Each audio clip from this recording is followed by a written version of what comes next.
Сәлем оқушылар, бүгін біз сабақта т әрпі мен дыбысы жайлы өтетін боламыз. Балалар, т әрпі жайлы әліпби кітабының 32-ші бетін ашайық. Т әрпін өтпестен бұрын сендерге кішігірім жұмбақ жасырамын. Иір денесі, Сахараның кемесі, ащы шөптер тамағы шөлге шыдап бағады. Бұл не? Әрине балалар, бізде жауабы түйе. Түйе бізде екі дауыссыз, екі дауысты дыбыстан құралады. Және түйе сөзі т әрпінен басталады. Балалар, т әрпі сендерге қызықты шығар. Кеттік, т әрпі жайлы қысқаша мәліметтер беріп өтейін. Т әрпі қандай дыбыс? Бұл дауыссыз дыбыс. Себебі бұл дыбысты айтқанда өкпеден шыққан ауа ауыз қуысында түрлі кедергіге ұшырап ауа қысылып шығады. Яғни т дегенде бізде дыбыс емес, тіл мен тіс қатысады екен. Балалар, бізде суретте т әрпінің баспа түрі мен жазбаша түрі көрсетілген. Қарап дәптерге түртіп алайық. Балалар, суретте бізде қандай сурет көрсетілген? Қанеки, бәріміз бірге қысқаша әңгіме құрастырсақ қалай? Бұл ата. Ол баланы атқа отырғызды. Бала атаның немересі.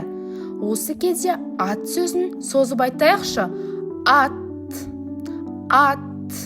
Мінекей, ат сөзінде т әрпі кездескендіктен біз т әрпін созып айтуымыз қажет. Балалар, т әрпін түймелерден жасап көрсетейік. Балалар, мына суреттерден қандай жануардың артық екенін табыңдаршы. Бірінші суретте түйе көрсетілген, екінші суретте ат көрсетілген, үшінші суретте қоян көрсетілген. Бізде қоян сөзінде т әрпі жоқ. Сол себепті қоян жануары бізде артық болып саналады. Бәріміз бірге ат сөзін буынға бөлейікші. Ат сөзі буынға бөлінбейді, бірақ а сөзі бізде дауысты дыбыс, ал т сөзі бізде дауыссыз дыбыс. Дауысты дыбыстар қызыл белгімен, дауыссыз дыбыстар көк белгімен белгіленеді. Қане бәріміз суреттегі жануарларды бірге табайық. Бірінші суретте бізде тиын көрсетілген екен. Екінші суретте тал. Үшінші суретте тау, тақия, тауық, тарақ. Барлықта суреттер бізде т әрпінен басталады екен. Жаттап алайық. Балалар, келесі кітапта берілген т әріптеріне байланысты сөздерді бірге оқимыз. Менімен бірге қайталаңдар. Ат, от, ата, отта, атта, отар. Келесі сөйлемдерге байланысты сөздерді оқиық. Тастан, атта, атта, ата. Яғни бұл сөздер міне көрсетілген суретте, яғни көлшіктен атта деген мағынада жазылып тұр.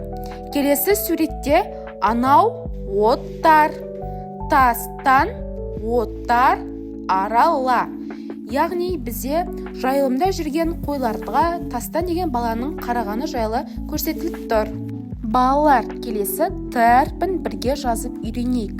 Бірінші осылай көлденең сызық ілмек тәрізді, ортасына тік сызық және солдан оңға қарай ілмек тәрізді сызықпен үстіне көлденең ілмекті сызамыз.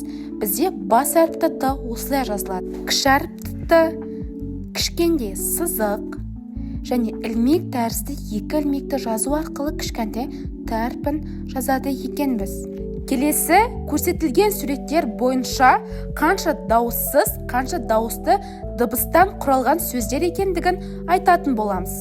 Тағы айта кететін жайт, қызыл бояу бұл бізде дауысты дыбыс.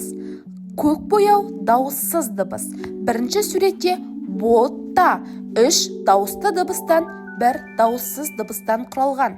Екінші суретте құрт 3 дауыссыз 1 дауысты дыбыстан құралған. Үшінші суретте түйе 3 дауыссыз 1 дауысты дыбыстан құралған екен. кітапта берілген тапсырмалар бойынша орындайық. Берілген сөздерді бәріміз бірге қайталайық.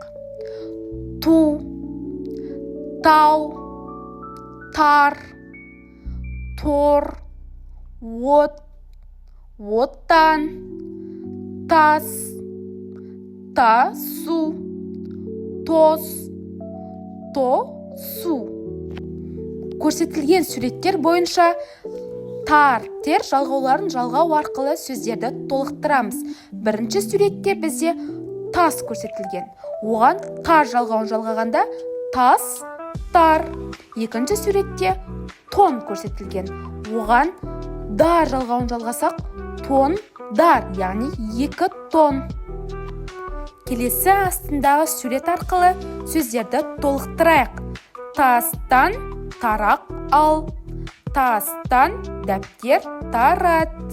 Балалар, сендерге Т әрпі түсінікті және ұнады деген ойдамын.